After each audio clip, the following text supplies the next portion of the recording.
Cylinder चोर national conference, नौकरियां चोर नेशनल कॉन्फ्रेंस, वादा चोर नेशनल कॉन्फ्रेंस, 87 के इलेक्शन के चोर नेशनल कॉन्फ्रेंस। इनके पास ऐसी क्या नैतिकता है कि ये किसी को चोर बोले? एक बात।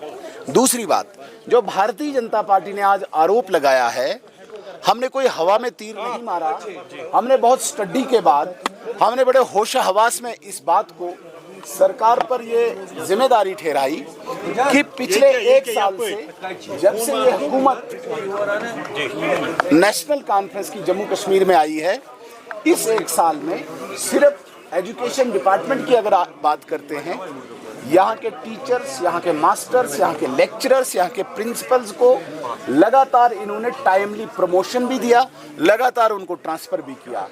अब मुझे आप बताइए, जो जम्मू में पैदा हुआ है उसका क्या कसूर है? क्योंकि मैं जम्मू में पैदा हुआ हूँ, इसलिए मुझे मेरिट के आधार पे यहाँ पे प्रमोशन नहीं मिलेगी, मुझे मेरिट के आधार पे यहाँ पे ट्रांसफ़र नहीं होगी, क्योंकि मैं जम्मू में पैदा हुआ हूँ। और नेशनल कॉन्फ्रेंस, इनका एक ही मकसद है, रिलीजन और रीजन के नाम पे एक दीवार पैदा करना।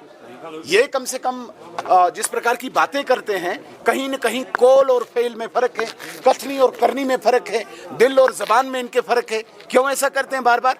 क्या गुनाह किया है जम्मू के टीचर ने? भाई मेरिटोरियस से मैं मेरिट में ऊपर फाल करता हूं, लेकिन मैं जम्मू में पैदा हुआ हूं, मुझे प्रमोशन नहीं होगी। तो इस प्रकार का ये इल्ज़ाम है कि जो 10 साल बीजेपी ने पॉलिसीज लाई, जहां तक बात मुझे मेरी बात नहीं, जहां तक बात आती है, सीएम साहब का आज मैं शुक्रिया करता हूं एक बात से। आज पीडीपी के नेफीरियस डिज़ाइन को जिस तरीके से उन्होंने डिफीट किया, उसके लिए मैं सीएम साहब का शुक्रिया अदा करता हूं। जो मैं बार बार कहता हूं कि पीडीपी एक एंटी नेशनल मानसिकता से ग्रस्त है।